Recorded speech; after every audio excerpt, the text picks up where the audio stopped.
Sebenarnya apa yang namanya Isra Mi'raj? secara bahasa Isra itu artinya diberangkatkan pada waktu malam hari. Jadi pemberangkatan malam itu namanya Isra. Saudara, kalau malam ini ada orang ngajak jalan-jalan, misalnya ke Muara Mulia atau ke Seneti, berarti diajak Isra. Mengapa pergi malam-malam? Ini secara bahasa. Kemudian Mi'raj. Mi'raj itu artinya apa? Mi'raj itu artinya tangga. Tangga itu artinya alat untuk naik ke atas. Kan tangga namanya.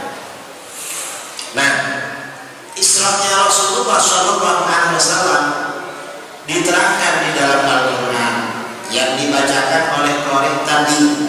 Walaupun mikrofonnya kurang lancar, padahal suaranya merdu, cuma karena mic-nya atau apa lagi kurang bagus, akhirnya banyak tidak kedengaran.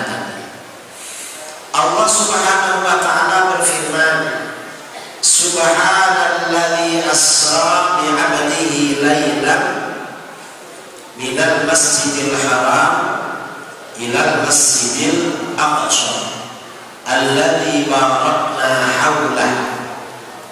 Subhanalladzi asra, maha suci Tuhan yang memberangkatkan pada waktu malam. Di sini permulaan kisah Isra Mi'raj ini didahului dengan Subhana, maha suci. Mengapa didahului dengan maha suci? Biasanya di dalam ayat Al-Quran, kalau ada wahyu dimulai dengan maha suci, berarti informasi yang disampaikan benar-benar luar biasa. Artinya apa?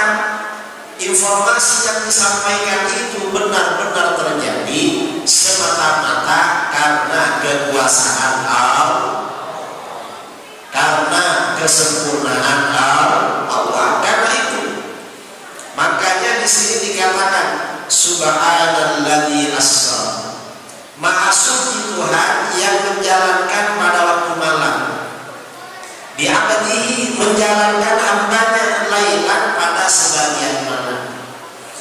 Jadi peristiwa Isra Mi'raj ini terjadinya malam hari dan sebagian malam. Maksudnya bagaimana? Bukan semalam suntuk. Peristiwa itu cepat sekali. Bahkan dalam satu riwayat dikatakan Rasulullah SAW pulang dari Isra Mi'raj sampai ke tempat tidur di mana beliau tidur. Tempat tidurnya masih terasa hangat, belum dingin. Saudara kalau tidur di kasur atau di apa, kalau agak lama tidur lalu bangun, bekas yang bersentuhan dengan tubuh kita hangat. Tapi kalau sudah lama akan menjadi dingin lagi. Ini Rasulullah berangkat lalu datang lagi masih terasa hangat. Artinya apa? Peristiwa Isra Mi'raj ini benar-benar sesuatu yang luar biasa. Ini Isra Mi'raj. Mengapa terjadi? Terjadinya ini semata-mata karena kekuasaan Allah. Bukan karena apa, saudara? Karena kekuasaan Allah. Nah, dari mana Rasulullah Isra minal Masjidil Haram? Yaitu berangkat dari Masjidil Haram. Sampai mana? Ilal Masjidil Aqsa, menuju Masjidil Aqsa. Ada beberapa pertanyaan. Mengapa Isra Mi'rajnya Rasulullah itu pada malam hari? Mengapa agak siang-siang hari? Pada malam hari ini karena ujian bagi umat manusia, percaya apa enggak? Kalau siang-siang pergi kemana kan kelihatan. Makanya perginya malam-malam kan kelihatan. Ini yang pertama. Yang kedua, mengapa Rasulullah pada waktu Isra berangkatnya dari Masjidil Haram? Mengapa kok tidak berangkat dari Masjid Agung di kota Jambi? Atau berangkat dari Masjid Al-Kahfi? atau dari Masjid Istiqlal di Jakarta. Kenapa kok berangkat dari Masjidil Haram? Kata sebagian ulama, ini pelajaran bagi kita, peringatan tentang asal usul penciptaan manusia, sejarah awal manusia. Gimana manusia? Manusia ini semuanya tercipta dari tanah. Yang putih dari tanah, yang hitam dari tanah, yang hitam manis dari tanah, yang kuning dari tanah, yang ada, semuanya dari tanah. Karena dari tanah, maka kalau meninggal dikembalikan dikubur dalam tanah dan nanti menjadi tanah lagi. Nah, tanah ini saudara, bumi tempat kita berpijak yang pertama kali diciptakan oleh Allah adalah tanah Masjidil Haram, yang disebut di dalam Al-Quran dengan Ummul Qura. Dari Masjidil Haram ini kemudian melebar sampai ke Sumatera, sampai ke Jawa dan seterusnya. Karenanya dalam peristiwa Isra Mi'raj, Rasulullah SAW berangkatnya dari Masjidil Haram. Pertanyaan kedua, mengapa dalam peristiwa Isra destinasi Rasulullah itu, tujuan Rasulullah ke Masjidil Aqsa? Kenapa tidak ke masjid yang lain? Misalnya di Mesir, misalnya di Syria atau di tempat lain. Kata para ulama, ini ada hikmahnya.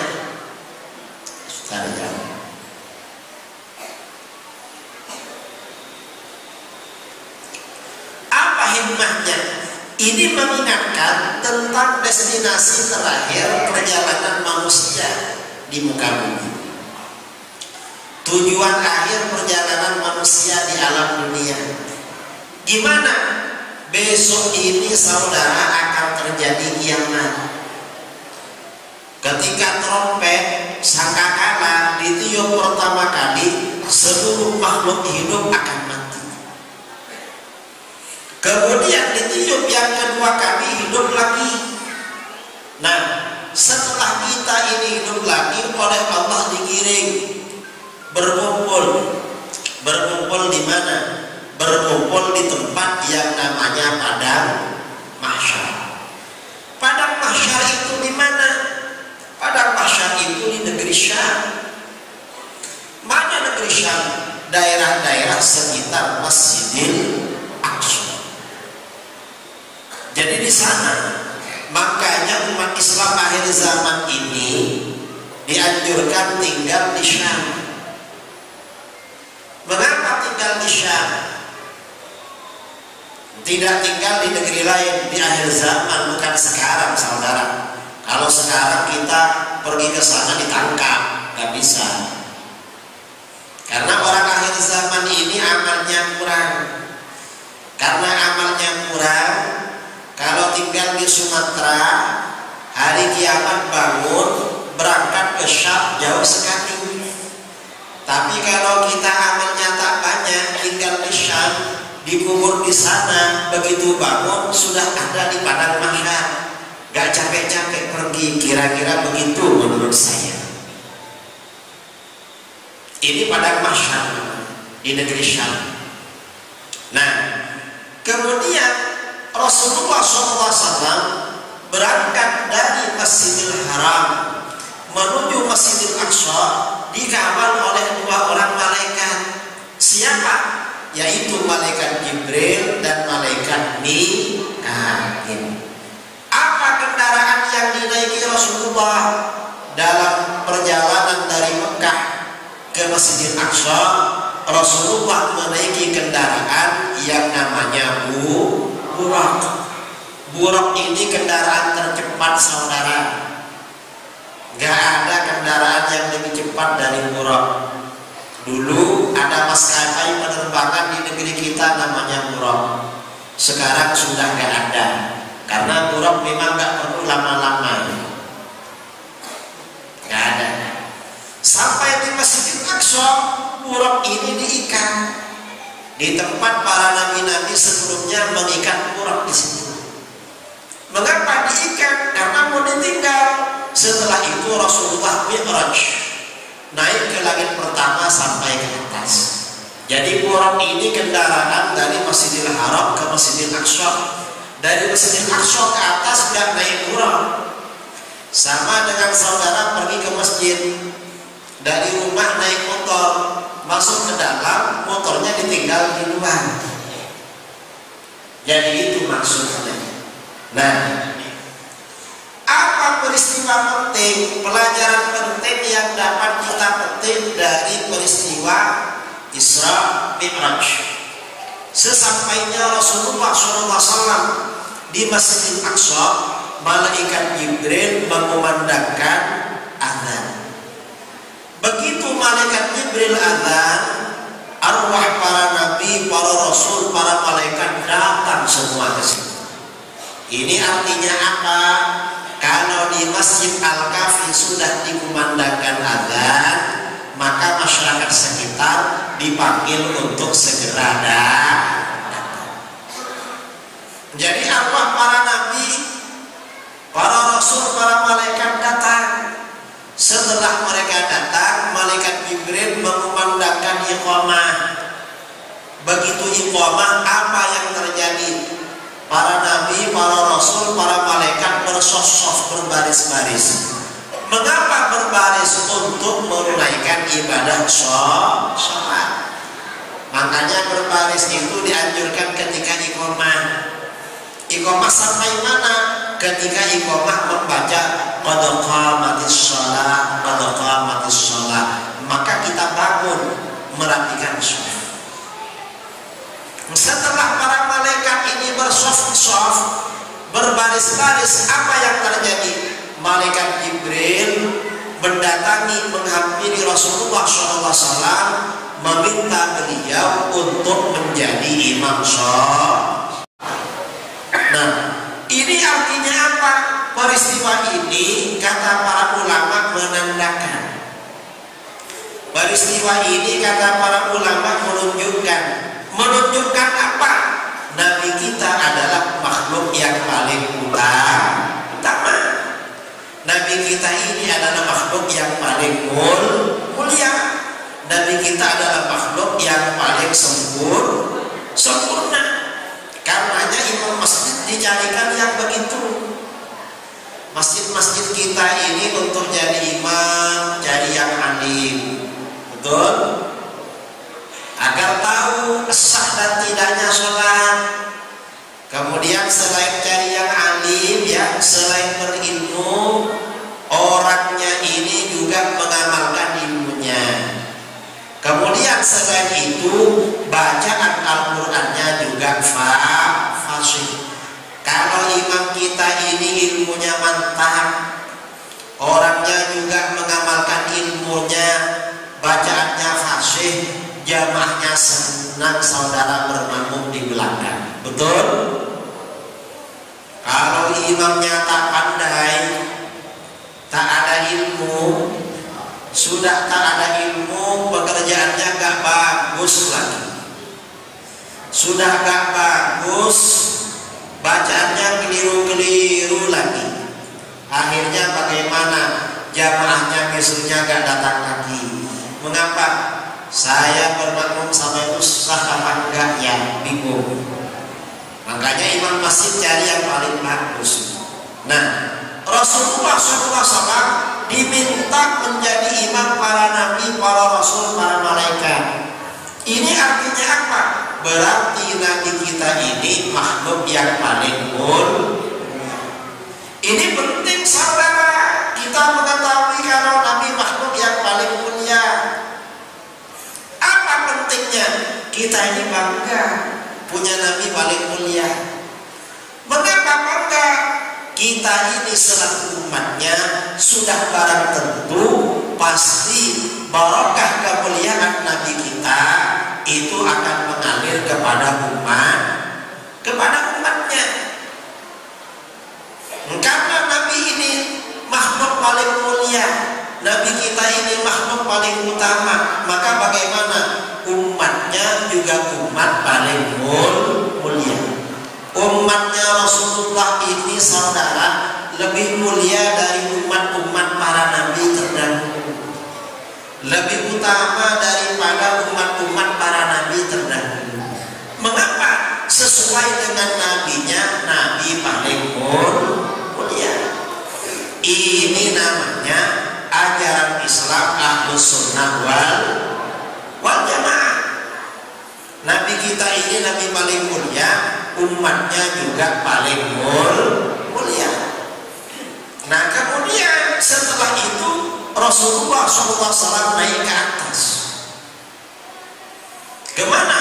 Langit pertama, langit kedua, langit ketiga, langit keempat, langit kelima, keenam, ketujuh, lalu sampai ke mustawa di Sidratil Muntaha. Ada pertanyaan, apa hikmahnya Rasulullah sampai naik ke atas? Nabi Musa pernah dipanggil pulang oleh Allah, tapi Nabi Musa dipanggil bukan ke atas langit. Di mana? Di tepi bukit gunung Tursina. Mengapa beda pemanggilannya?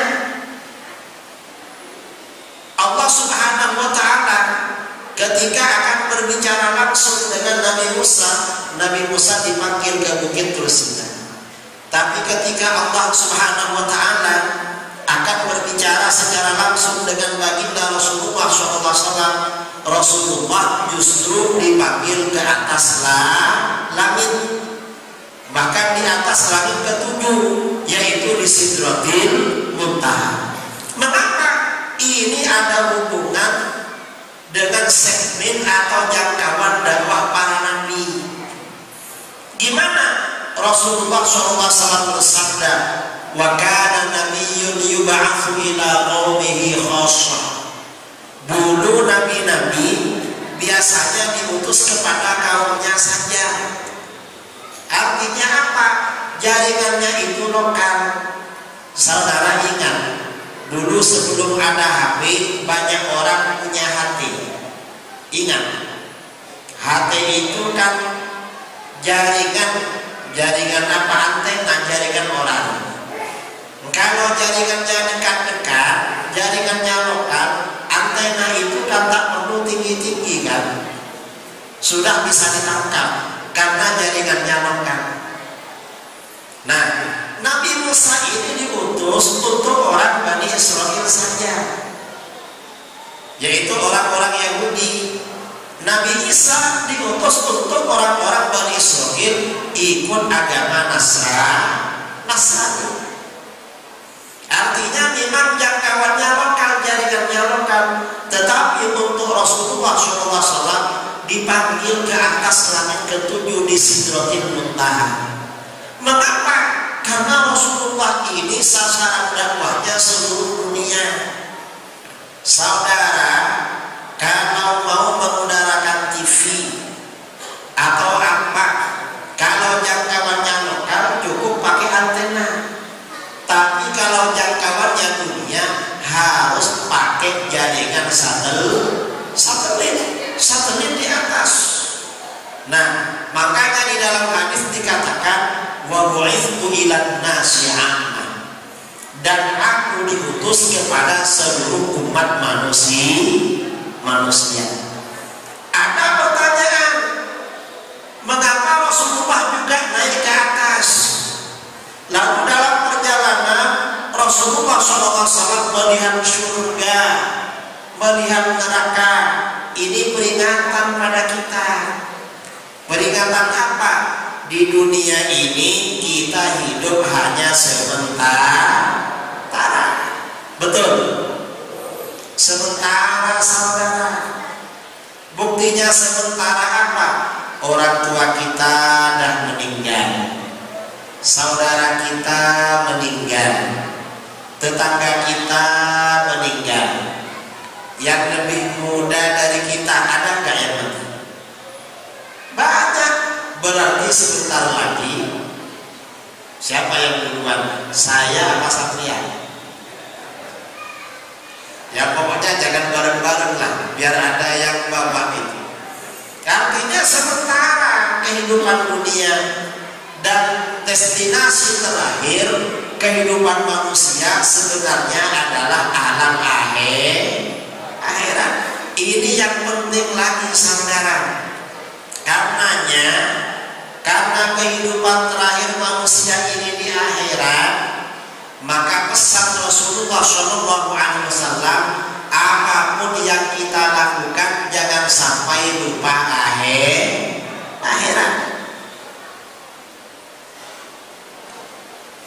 Panitia ini bagus pengertian. Mungkin karena melihat saya sedikit ngantuk diambilkan kopi.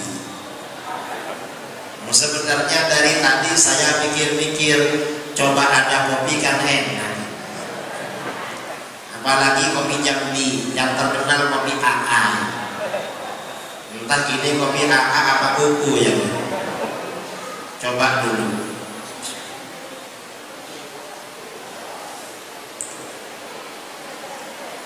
Wah, cocok ini, pahit gak ada gulanya. Nah, saudara-saudara yang dimuliakan Allah, ya, orang ini kalau tujuan hidupnya itu akhirat, dunianya dimudahkan oleh Allah. Urusannya di dunia dimudahkan, orangnya tidak sumpah. Tapi kalau pikirannya dunia terus, biasanya orangnya gampang sumpah. Urusannya malah repot di dunia, rizkinya juga sumpah. Ini akhirat. Dalam hadis riwayat Imam Abu Dawud dari Anas bin Malik radhiyallahu anhu, Rasulullah SAW bersabda, "Man kanatil akhiratu hammahu." Siapa yang menjadikan akhirat sebagai pikirannya, maksudnya bagaimana? Selalu ingat akhirat. Atau maksudnya bagaimana? Setiap akan berbuat apapun yang menjadi pertimbangan akhirat. Saya kalau berbuat begini, dosa apa enggak? Kalau dosa enggak jadi. Ini bahaya di akhirat. Kalau dia berbuat sesuatu, ini niatnya apa? Akhirat. Anaknya waktunya ngaji, dimasukkan ke mana? Akhirat. Ya pokoknya yang akhirat. Yang dipikir akhirat terus. Kalau orang ini pikirannya akhirat terus, maka bagaimana? Allah akan memberikan 3 anugerah pada orang itu. Apa? Yang pertama, ja'alallahu ghinahu fi qalbihi. Allah menjadikan rasa kaya di hatinya. Apa maksudnya Allah menjadikan rasa kaya di hatinya? Pertama, orang ini tidak gampang galau, tidak gampang risau, tidak gampang susah, tidak gampang gelisah tentang rezeki yang akan datang. Ini orang yang selalu memikirkan akhirat. Kalau kita perhatikan ya, tuan guru kita dulu yang soleh-soleh, pikirannya akhirat terus, pikirannya ngajar, pikirannya dakwah, gak pernah sumpah saudara urusan dunia. Mengapa? Karena akhirat oleh Allah diberikan kaya hati. Ini pentingnya kita selalu ingat akhirat. Ini anugerah yang pertama. Anugerah yang kedua apa? Wa jama'alahu syamlahu. Dan Allah himpun padanya urusannya. Urusannya biasanya gampang. Atau Allah himpun padanya orang-orangnya. Orang yang pikirannya akhirat ini gampang rukun dengan orang lain. Orang senang pada dia. Siapapun merasa nyaman berdekatan dengan dia. Tuan guru kita yang dulu-dulu, siapa saja datang pada beliau. Orang baik-baik senang datang. Yang biasa-biasa senang pula datang. Yang nakal datang juga kan. Itu kalau orang pikirannya akhirat, tetangganya gak iri pada dia karena gak ngurus dunia. Ini kalau akhirat, anugerah yang kedua. Yang ketiga apa? Orang yang pikirannya akhirat, anugerah yang ketiga, wa atathu dunya wa hiya raghimatun. Dunia datang pada dia dalam keadaan hina. Apa maksudnya dunia datang dalam keadaan hina? Pertama, mungkin rizkinya datang dari jalan yang tak disangka-sangka.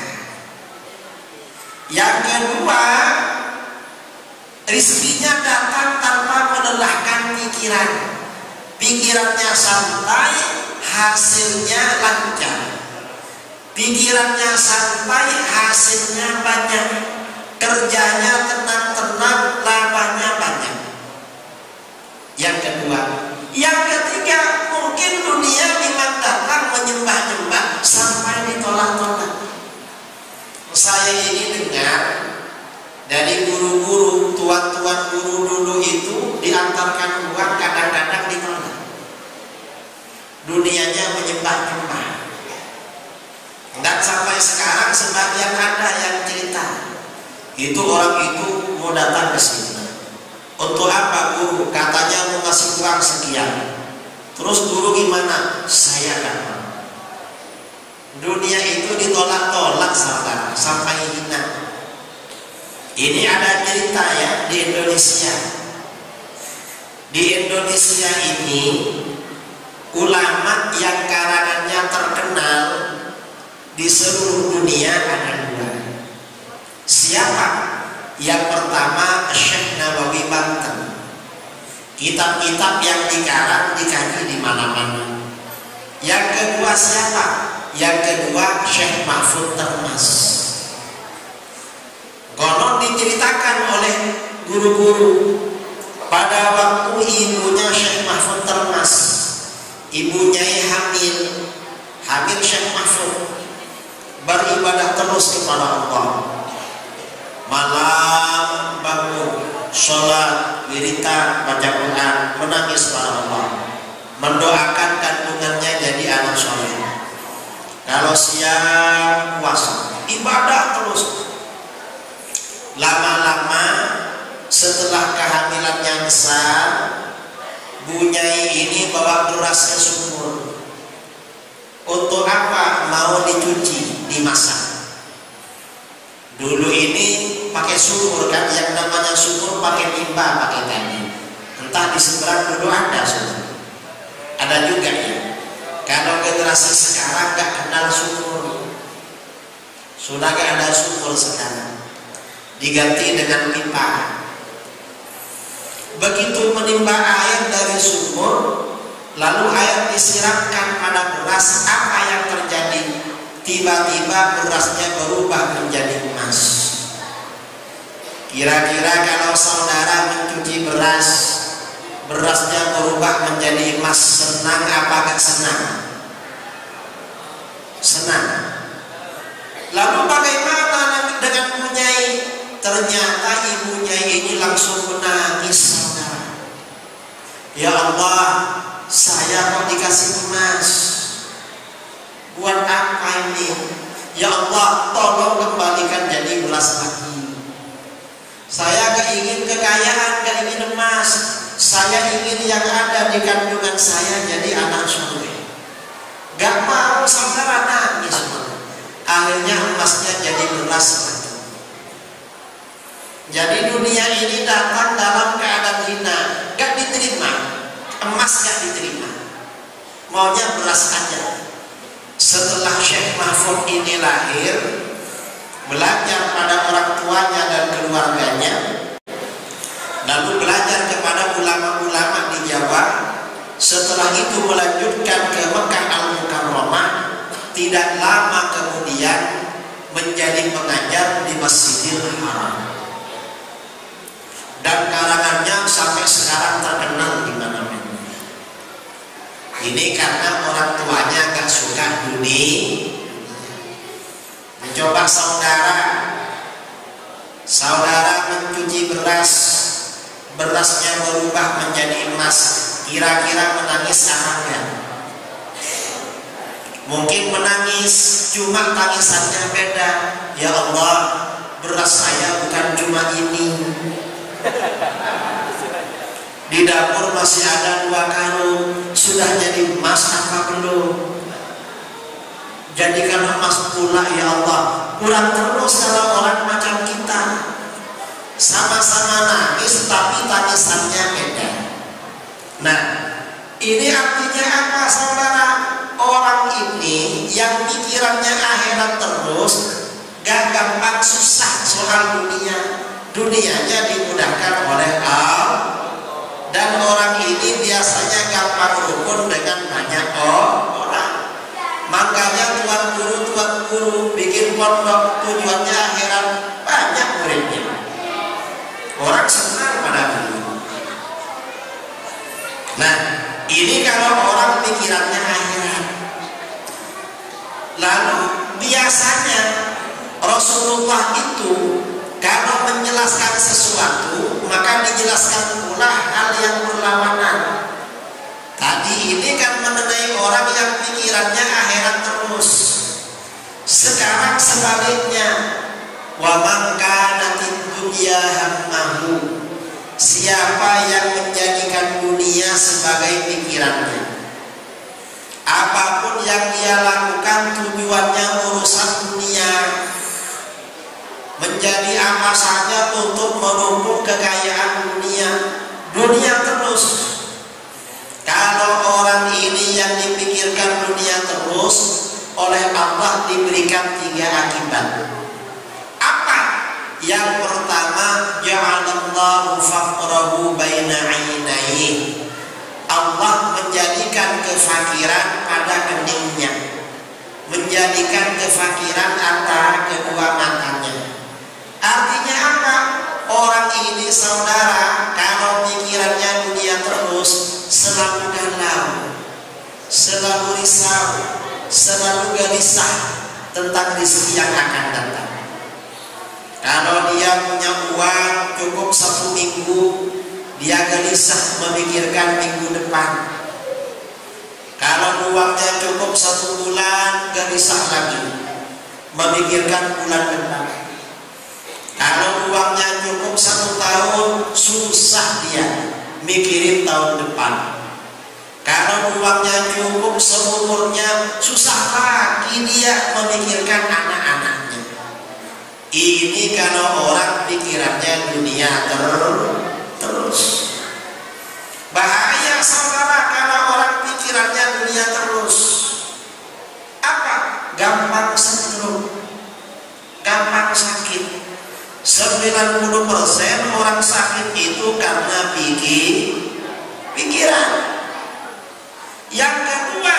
Yang kedua, wa farraqu alaihi syamlahu. Allah cerai-beraikan dia dengan orang-orangnya. Orang yang pikirannya dunia terus gampang bermusuhan dengan orang. Kalau dia punya toko, tetangganya buka toko juga, langsung gak enak badan. Bisa-bisa langsung setrum saudara. Akhirnya gak nyapa sama tetangganya. Loh, kok buka toko itu, gimana nasib toko saya? Jahat dia, gak nyapa sama tetangganya. Karena pikirannya dunia, siapa saja itu. Jangankan orang punya bisnis, kadang aktivitasnya menjadi penceramah, jadi ustaz. Jadi ustaz ini kalau pikirannya dunia, ada ustaz baru muncul, langsung terkejut. Loh, kok ada ustaz baru ini? Siapa yang mau undang saya? Kok jadi ustaz bingung undangan? Diundang datang, gak diundang ceramai dirinya sendiri, kan beres. Ya namanya urusan dunia memang. Lalu yang ketiga apa?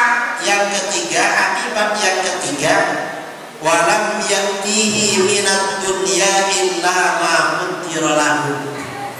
Dan dunia yang datang pada dia hanya yang ditakdirkan oleh Allah. Yang tak ditakdirkan tak akan datang. Nah, hadis ini menjadi pelajaran bagi kita saudara. Jadi introspeksi. Apa introspeksinya? Kalau misalnya kita pikir-pikir, sewaktu-waktu kita ini gelisah, susah mengenai rezeki yang akan datang, jangan-jangan kita kurang memikirkan urusan akhirat. Saya kok susah ya soal rezeki. Jangan-jangan pikiran kita ini fokus urusan dunia. Ini penting.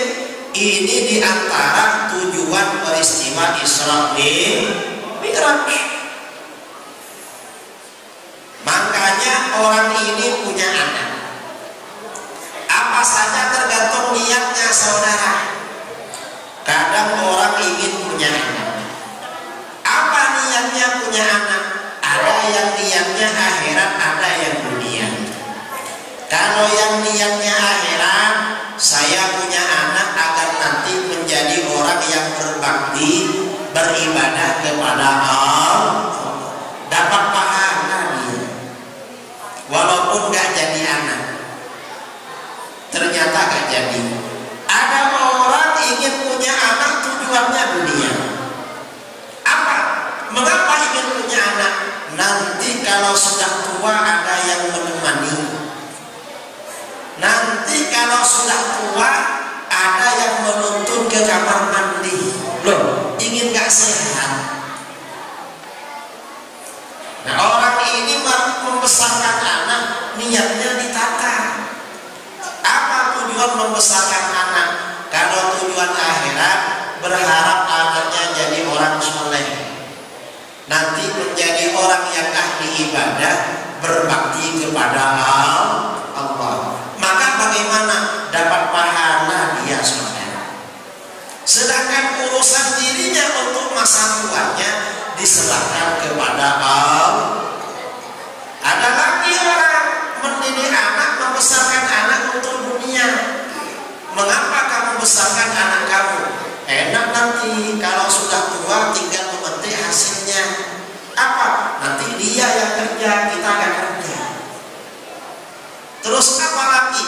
Ada yang menemani, ada yang nuntun ke kamar mandi. Ini namanya orang tua ingin tidak sehat setelah masa tua. Ini dunia saudara. Ini anak. Makanya apapun niatnya yang baik. Kadang-kadang bukan ini. Apapun yang kita lakukan bisa diniatkan untuk akhirat, bisa diniatkan untuk dunia saja. Apa? Misalnya saudara buka toko. Kalau orang buka toko niatnya akhirat, apa? Saya buka toko yang pertama, kalau ada labanya digunakan untuk bekal ibadah kepada Allah. Dapat pahala saudara. Begitu tokonya dibuka mulai jam 7 pagi, tutup pukul 5, bernilai ibadah. Tapi ibadah, kadang-kadang orang itu berbisnis tujuannya untuk bekal ibadah. Uangnya sudah banyak, gak ibadah terus, masih cari bekal, kapan ibadahnya? Yang kedua, niat yang kedua, kalau nanti labanya ada lebih labanya, maka bagaimana? Disedekahkan kepada fakir miskin. Nah, orang yang bisnisnya seperti itu biasanya banyak. Padahal buka toko. Ada yang buka toko dunia saja. Mengapa kamu buka toko? Biar kaya, banyak uangnya, enak kemana-mana. Ini yang kedua. Ini bukan niat akhirat namanya. Karenanya apapun yang kita lakukan, jangan sampai lupa pertimbangan akhirat. Apalagi masa sekarang, punya anak masa-masa sekolah SMP. Kalau pertimbangannya akhirat, anaknya masuk pondok. Mengapa masuk pondok? Kalau di pondok ibadahnya dijaga, betul? Kalau di pondok pergaulannya dijaga. di pondok akhlaknya dijaga, semuanya dijaga. Masalah nanti ijazah atau kerjaan terserah Allah. Ini akhirat namanya. Dan kalau orang pikirannya dunia, bagaimana? Begitu anaknya usia SMP, cari SMP yang bagus. Masalah ibadah terserah masing-masing. Sholat gak sholat dibiarkan adanya. Mengapa? Nanti masuk SMA, setelah SMA kuliah di perguruan tinggi. Tujuannya apa? Biar gampang cari kerja. Ternyata bagaimana? Setelah menjadi sarjana, jadi kerja repot juga ternyata. Apalagi masa sekarang, kerja dengan ijazah itu paling repot kalau di Jawa, entah kalau di Jawa. Kira-kira kurang lebih sama ya? Sama. Apalagi masa sekarang, saudara. Sekarang ini di negeri kita sedang dilanda kiamat. Kiamat apa? Kiamat HP. Betul. HP ini pengaruhnya luar biasa. Saudara punya anak dikasih HP, harus mengawasi itu. Apa yang dibuka oleh anak saudara. Kalau ternyata yang dibuka yang negatif-negatif, saudara bertanggung jawab di akhirat. Na'udzubillah min dzalik. Dan rata-rata orang tua sekarang anaknya dibelikan HP apa enggak? Dibelikan HP. Kalau enggak dibelikan, nanti pinjam HP bapaknya. Mengapa dipinjam? Bapaknya HP yang terus. Saya kalau pulang ke rumah mau buka HP sembunyi-sembunyi. Kalau anak saya berangkat sekolah atau main di luar, mengapa? Kalau ketangkap basah buka HP langsung dipinjam. Setelah dikasih pinjam, bilangnya sebentar, dibawa lari sama jasanya. Ya anak sekarang begitu. Ini penyakit HP.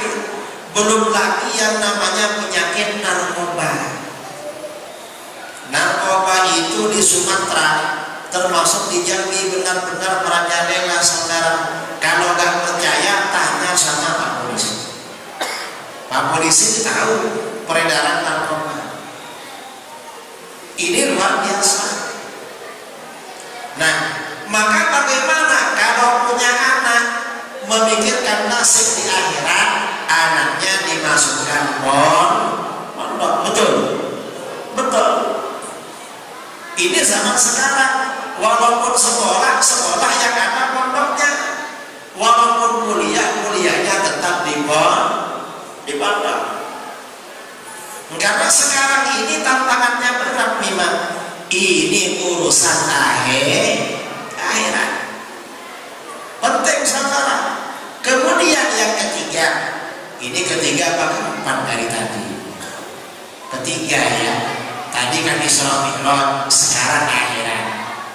Yang ketiga ini Isra Mi'raj lagi. Minum kopi dulu. Yang ada silahkan diminum. Ada kopinya.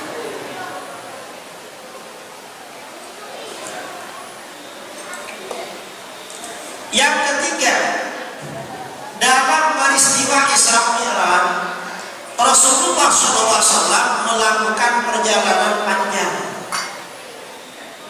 Dan ini perjalanan terpanjang, karena yang didatangi Rasulullah gak pernah didatangi oleh makhluk yang lain. Nah, biasanya saudara, orang ini kalau bepergian, yang ditunggu-tunggu oleh keluarganya di rumah, pulangnya bawa apa? Bawa oleh. Kalau perginya ke pasar seberang, mungkin keluarganya mengharap bawa oleh-oleh anggur kecil. Tapi kalau perginya ke Jakarta, diharap yang lebih besar. Apa? Semangka. Perginya yang lebih jauh ke Kuala Lumpur, diharap bawa jaket atau bawa apa yang mahal-mahal. Kan begitu. Rasulullah ini ke Sidratil Muntaha dalam tugasnya sebagai seorang Rasul. Pasti oleh-olehnya adalah untuk umatnya. Apa oleh-olehnya Rasulullah dalam perjalanan ini? Oleh-olehnya adalah turunnya perintah sholat 5 waktu. Nah, apa pentingnya sholat 5 waktu bagi kita saudara? Penting sekali. Kok penting sekali?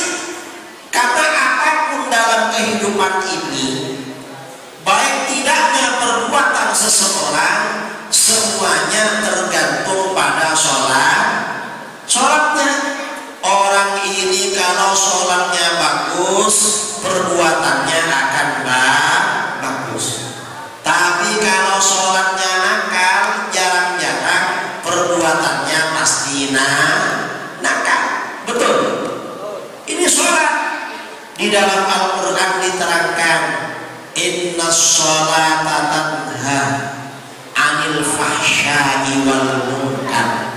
Sesungguhnya sholat akan mencegah dari perbuatan keji dan munkar. Jadi sholat ini akan mencegah dari perbuatan keji dan munkar. Karenanya sejelek apapun yang kita lakukan, jangan sampai meninggalkan sholat. Mengapa? Kalau kita nakal, insya Allah dengan barokahnya sholat, tak lama lagi akan menjadi orang baik. Karena sholat pentingnya seperti itu. Sholat ini perintahnya luar biasa saudara. Sejak kapan diperintahkan sholat? Anak-anak kita wajib dijaga sholatnya sejak berusia 7 tahun. Rasulullah SAW bersabda, muru auladakum bis-shalah li-sab'in. Kamu harus menyuruh anak-anak kamu sholat kalau sudah berumur 7 tahun.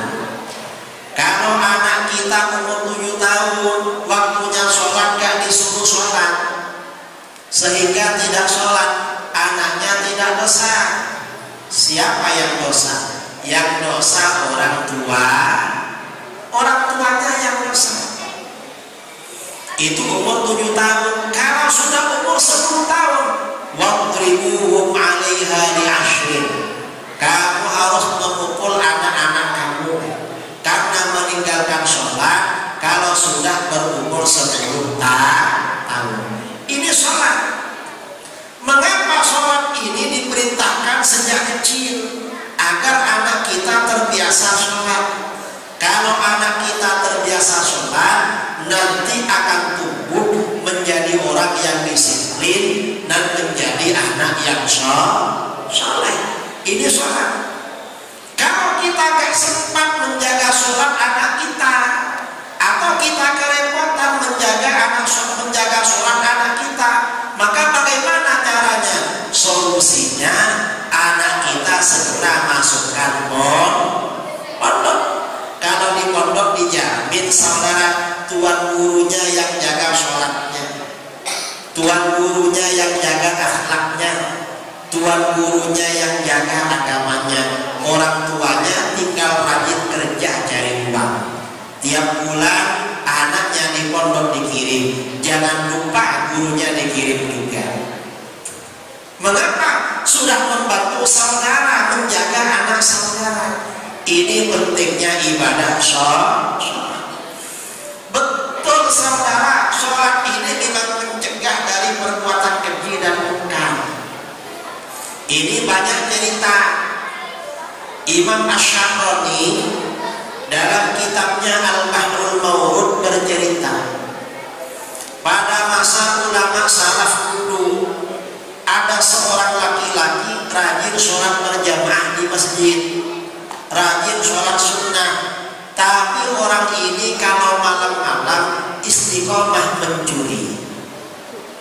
Dia profesinya sebagai maling, sebagai pencuri, istiqomah. Dia rajin sholat, walaupun pencuri rajin sholat. Jam 1 malam bangun, sebelum berangkat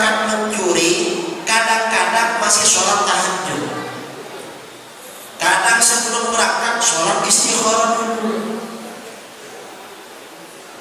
Ini mencuri, orangnya baik dia. Lama-lama tetangganya ngomong sama dia. Apa kata tetangganya? Kamu ini aneh. Anehnya apa? Kamu ini kan rajin sholat, istiqomah ke masjid, sholat tahajud, tapi kamu mencuri. Gimana kamu kok mencuri? Apa kata dia? Saya ini mencuri terpaksa, gak ada kerjaan lagi. Nah terus kamu kok rajin sholat?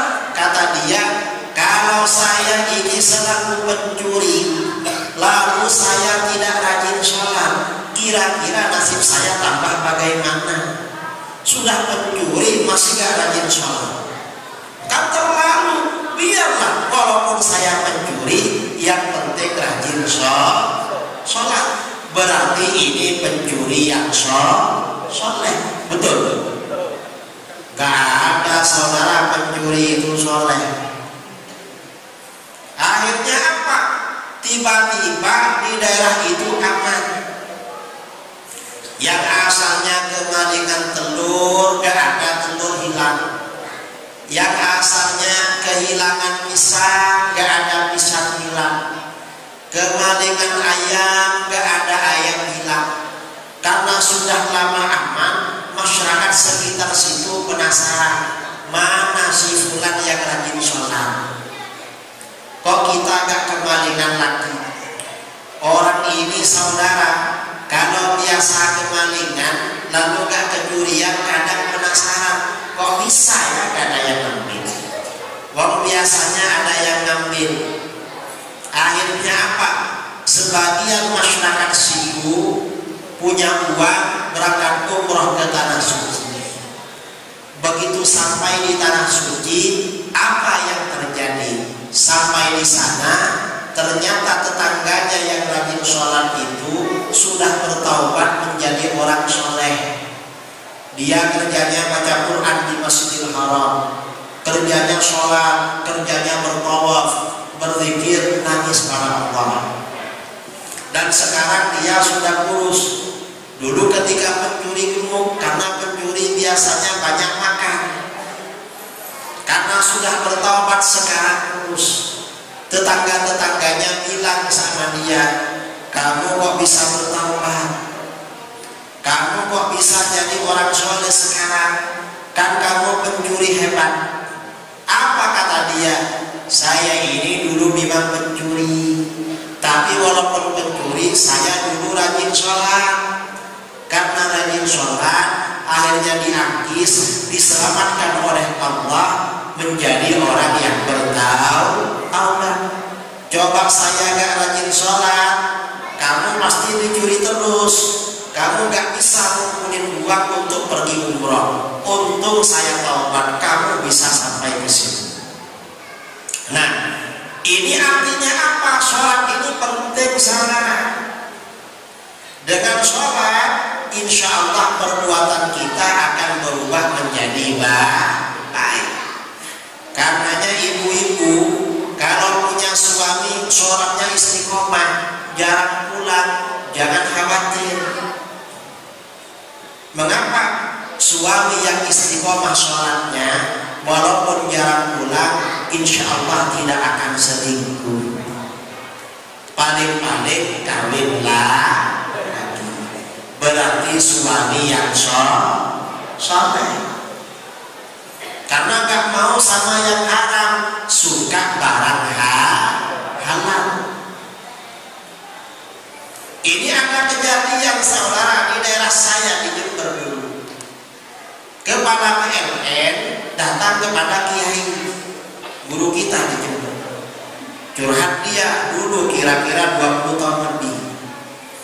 Apa kata kepala PLN ini? Kiai, saya ini sedih. Mengapa? Anak buah saya ini banyak korupsi, banyak kebocoran uang. Gimana cara mengatasinya agar anak buah saya gak nakal? Akhirnya apa? Kata kiai ini, gini aja, sebulan sekali anak buah kamu kumpulkan. ngasih pengajian, kajian. Akhirnya apa? Pertemuan pertama diajarkan cara wudhu yang baik. Cara wudhu bulan pertama. Bulan kedua diajarkan gerakan sholat yang baik. Bulan ketiga diajarkan bacaan sholat yang baik. Bulan keempat diajarkan cara sholat berjamaah yang baik.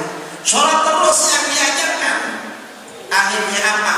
Dapat beberapa bulan setelah mereka sholatnya bagus dan rajin bagus, angka kehilangan uang dapat ditekan sampai 95%. Tinggal 5%. Kok tinggal 5%? Orang nakal pasti ada, saudara, gak akan habis. Cuma kan lumayan kan. Yang asalnya hilang 100 tiba-tiba menjadi hilang 5.000. Kan lumayan. Nah, ini artinya apa? Memang benar saudara, kalau sholat itu memang mencegah dari perbuatan keji dan dosa. Nah, sholat kita ini perlu ditingkatkan. Apanya yang ditingkatkan? Kualitasnya. Kalau dulu sholat cuma gerakannya, sekarang ini bacaannya. Dulu cuma bacaannya, sekarang ini hatinya. Artinya apa? Orang hidup di dunia ini saudara harus sering evaluasi. Apanya yang dievaluasi? Amal ibadahnya. Sudahkah amal ibadahnya meningkat apa enggak? Kadang-kadang orang itu bertani sawit. Tahun kemarin pendapatannya sekian. Tahun kedua pendapatannya merosot. Karena pendapatannya merosot, dia mikir, kenapa bisa merosot? Kenapa bisa begini? Padahal itu urusan dunia. Sementara sholatnya merosot apa enggak ngereken dia. Betul? Jangan begitu. Akhirat ini lebih dilakukan introspeksi. Kalau kita dulu usaha sekian tahun, aset yang berkembang sudah punya apa? Punya motor.